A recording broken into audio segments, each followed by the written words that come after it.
magnet geography. The channel turn your curiosity into clarity. Let next geography magnetic. তো আমি অর্ণব আবার ফিরে এসেছি তোমাদের ইউনিট 2 পৃথিবীর উৎপত্তি ও অভ্যন্তর নিয়ে। তো আজকে আমরা এই চ্যাপ্টারটাই পড়বো। তো চলো শুরু করা যাক। তো জিওগ্রাফার্স, আমি তোমাদের ইউনিট 2টাকে তোমাদের মনে রাখার সুবিধার্থে 3 ভাগে ভাগ করেছি। আর এই 3 ভাগের মধ্যে খুব সীমিত কিছু বিষয় আমি পড়াবো যা তোমাদের পরীক্ষার জন্য ইম্পর্টেন্ট। আর তো চলো দেখে নিই কি কি রয়েছে। একটা হচ্ছে প্রথম ভাগ হচ্ছে অরিজিন অফ ইউনিভার্স, দ্বিতীয়টা ইন্টেরিয়র অফ আর্থ, তৃতীয়টা সিসমিক ওয়েভ।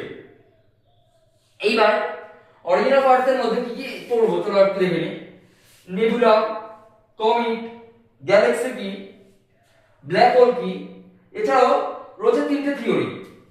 একটা হচ্ছে কারেন্টের গ্যাসিয়াস থিওরি, জেমস এন্ড জেফ্রির টাইডাল থিওরি, আর বর্তমান যুগের সবচেয়ে পপুলার যে থিওরিটা রয়েছে সেটা হচ্ছে বিগ ব্যাং থিওরি। আর ইন্টেরিয়র অফ আর্থে আমরা পুরো পৃথিবী কভাবে বিভক্ত অভ্যন্তর থেকে।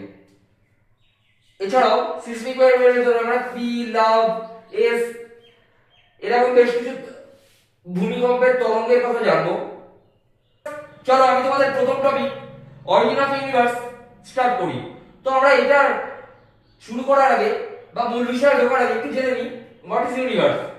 পৃথিবী সহ সূর্য, তারা, গ্রহ, গ্রহাণু, ধূমকেতু সবকিছু মিলিয়ে যে বিশাল অনাবিষ্কৃত জগৎ তাকেই আমরা ইউনিভার্স বলতে পারি, যার শুরু অথবা শেষ বিজ্ঞানীরা এখনো আবিষ্কার করে উঠতে পারেনি। প্রথমেই জেনে নিই নেবুলা বা নীহারিকা কি। মহাবিশ্বের সর্বত্র ছড়িয়ে থাকা কম চাপের ও কম তাপের বা উত্তপ্ত ছোট ছোট গ্যাসীয় পুঞ্জ যা পূর্ব থেকে পশ্চিমে ঘূর্ণায়মান। এইসব গ্যাসীয় পিণ্ডকেই আমরা নীহারিকা বলি, যেমন অ্যান্ড্রোমিডা, ক্যাটসাই নেবুলা প্রভৃতি। বিজ্ঞানীরা মনে করে থাকেন এই নেবুলা থেকেই আমাদের নক্ষত্রের উৎপত্তি। তো এরপরে আমরা জানবো গ্যালাক্সি কি।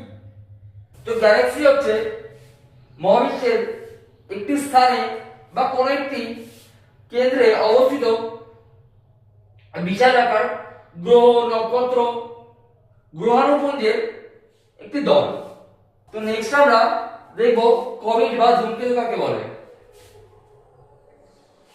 উজ্জ্বল মস্তিষ্কযুক্ত অথবা গ্যাসীয় লেজযুক্ত যেসব বস্তু সূর্যকে প্রদক্ষিণ করতে করতে বহু বছর পর পর আবার ফিরে আসে সেই সব মহাজাগতিক বস্তুকে আমরা ধূমকেতু বা কমেট বলে থাকি, যেমন হ্যালির ধূমকেতু। তো ব্ল্যাক হোল বা কৃষ্ণগহ্বর এটা সবসময় একটা মিস্টেরিয়াস বিষয়, শুধু আমাদের কাছে বলে কথা না, এমনকি বিজ্ঞানীদের কাছে। তাদের মত অনুযায়ী মহাকাশের এক বীভৎস দানব হচ্ছে এই ব্ল্যাক হোল, যা সবকিছুকে গ্র্যাভিটির মাধ্যমে নিজের ভেতরে বা অভ্যন্তরে টেনে নেওয়ার ক্ষমতা রাখে। তো সেই সব বস্তু এতই ডেন্সড হয় বা ব্ল্যাক হোল এতই ডেন্সড হয় যে তার ভেতরে যে কোনো বস্তু ঢুকলেই নষ্ট হতে বাধ্য। এর সবচেয়ে ভালো উদাহরণ ইন্টারস্টেলার যে মুভিটা রয়েছে ওটা দেখতে পারো, ওটা দেখলে ব্ল্যাক হোল সম্বন্ধে ডিটেইলে আইডিয়া পেতে পারো। তো এরপরে আমরা থিওরিগুলো নিয়ে ডিটেইলে আলোচনা করব। তো ফার্স্ট এখন আমরা ইমানুয়েল কান্ট প্রদত্ত গ্যাসিয়াস থিওরি বা নেবুলা থিওরি পড়ব।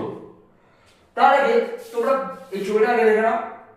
জাস্ট এই ছবিটা দেখলেই তোমাদের পুরো থিওরিটা মুখস্থ হয়ে যাবে। জাস্ট শুধু এই ছবিটা মনে রাখো। পারলে খাতা এটাও নিতে পারো, সুবিধা হবে, না তোমাদের ক্ষেত্রে সুবিধা হবে, আর কিছুই না। তো চলো স্টার্ট করা যাক। তো ইমানুয়েল কান্ট গ্যাসিয়াস থিওরি দিয়েছিলেন 1755 খ্রিস্টাব্দে। আর পৃথিবীর উৎপত্তি সম্বন্ধে এটাই প্রথম থিওরি যার দ্বারা আমরা এত সহজভাবে পৃথিবীর উৎপত্তি সম্পর্কে জ্ঞান অর্জন করতে পারি। তো ওনার মত অনুযায়ী প্রথমে মহাবিশ্বে আমরা নেবুলা পড়েছি তো মহাবিশ্বে এরকম একটা গ্যাসীয় আবরণ ছিল, ঠিক এরকম স্টেজ 1টা দেখো তোমরা একটু, এরকম অবস্থায় ছিল। তো তার পরবর্তীকালে মহাকর্ষ শক্তির প্রভাবে এই যে ভেতরের যে কণাগুলো রয়েছে সেগুলো পরস্পর একত্রিত হতে থাকে এবং একত্রিত হওয়ার ফলে অনেকটা এরকম আকৃতি তৈরি হয়। তো তারপরে ধীরে ধীরে সময়ের সাথে সাথে যখন কেন্দ্রের শক্তি বা কেন্দ্রের মহাকর্ষ শক্তি বৃদ্ধি পায়, তো তখন কেন্দ্রকে ঘিরে ছোট ছোট যে কণাগুলো রয়েছে, সেকেন্ড স্টেপসটা একটু ফলো করো তোমরা। দেখো কেন্দ্রের দিকটা একটু বড়, তো দেন কেন্দ্রকে বেষ্টন করে ছোট ছোট কণাগুলো আবর্তন করতে থাকে, মূলত পূর্ব থেকে পশ্চিমে। তো এইবার তোমরা চলে এসো থার্ড স্টেজে। থার্ড স্টেজে আমরা দেখতে পাচ্ছি আমাদের বর্তমান সৌরমণ্ডলের যে আকৃতি, তো সেটা ধারণ করেছে। তো কার্ট জাস্ট এটাই বলতে চেয়েছিলেন। তো তাহলে আবার আমরা একটু জেনে নিই কার্ট কি বলতে চেয়েছিলেন। তো কার্টের মূল বক্তব্য হলো, প্রথমে মহাবিশ্বে একটি চাকতির আকারে গ্যাসীয় মেঘ বা আবরণ ছিল। তো তার সাথে সাথে মহাকর্ষ শক্তির প্রভাবে তা একত্রিত হয়ে বর্তমান সৌরজগতের আকার ধারণ করে। ব্যাস এইটুকুই। তো চলো আমরা এই সুবিধা সম্পর্কে জেনে নিই। প্রথমত, ইমানুয়েল কান্টের আগে এত সহজ ও সরল ভাষায় পৃথিবীর উৎপত্তি সম্বন্ধীয় থিওরি বা বক্তব্য এর আগে কেউ প্রকাশ করেনি। ইমানুয়েল কান্টই প্রথম। দ্বিতীয়ত, ইমানুয়েল কান্ট মধ্যাকর্ষণ শক্তির প্রয়োগ সম্বন্ধে প্রথম বক্তব্য রাখেন। বর্তমান যুগে মহাবিশ্বের উৎপত্তি সম্বন্ধে সবচেয়ে গ্রহণযোগ্য তত্ত্ব নিয়ে আলোচনা করতে চলেছি। তো এটা আলোচনা করার আগে তোমরা এই ছবিটা আগে পরিষ্কারভাবে দেখে নাও, তারপরে আমি আসছি। তো দেখেছো তোমরা ছবিটা? এই ছবিটা মাথার মধ্যে ছাপিয়ে নাও, কারণ এই ছবিটার উপরে বেস করে পুরো তত্ত্বটি তোমার মনে করতে চলেছ। তো চলো শুরু করা যাক। তো জর্জেসের মত অনুযায়ী মহাবিশ্বে একটি ক্ষুদ্র কণা ছিল যার ঘনত্ব এবং তাপমাত্রা ছিল কল্পনাতীত। আর এই অবস্থাকে বিজ্ঞানী আইনস্টাইন সিঙ্গুলারিটি নামে অভিহিত করেছেন। এই বিগ ব্যাং থিওরি 1929 খ্রিস্টাব্দে বেলজিয়ামের এক ধর্মপ্রচারক জর্জেস লেভিট্রি দেন। তো তার মতানুযায়ী প্রথমে একটি ক্ষুদ্র কণা ছিল যার ঘনত্ব ও তাপমাত্রা ছিল কল্পনাতীত।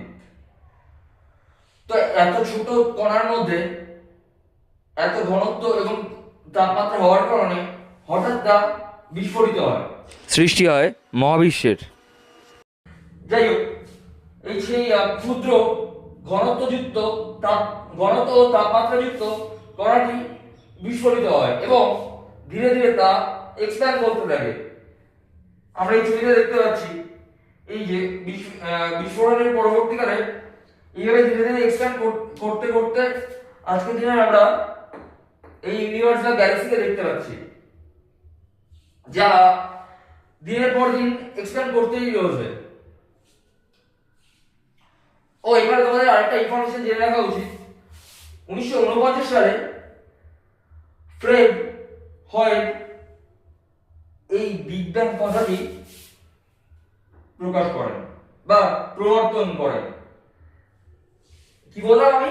আবার বলো। ফ্রেড হোয়েল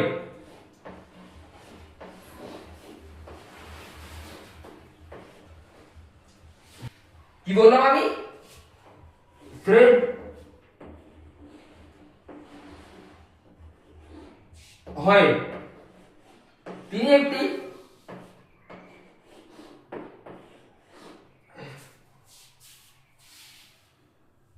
তো যাই হোক, এখানে তোমাদের অরিজিন অফ ইউনিভার্স যে টপিকটা সেটা শেষ হচ্ছে। এবার আমরা নেক্সট টপিকে মুভ করব, যা ইন্টেরিয়র অফ আর্থ। আর তোমরা যদি চাও এই সম্বন্ধে যে কোনো কোয়েশ্চেন আমার হোয়াটসঅ্যাপ নাম্বারে তোমরা প্রিন্ট করতে পারো, আমি তার যথাসম্ভব আনসার দেওয়ার চেষ্টা করবো। এছাড়াও তো কমেন্ট বক্স তো খোলাই রয়েছে। আর তোমাদের এই সম্বন্ধীয় প্রয়োজনীয় এমসিকিউ, পিডিএফ বা নোটস যেটা রয়েছে সেটা তোমাদের টেলিগ্রাম চ্যানেলে প্রোভাইড করা হবে। তো চলো নেক্সট টপিকে মুভ করা যাক।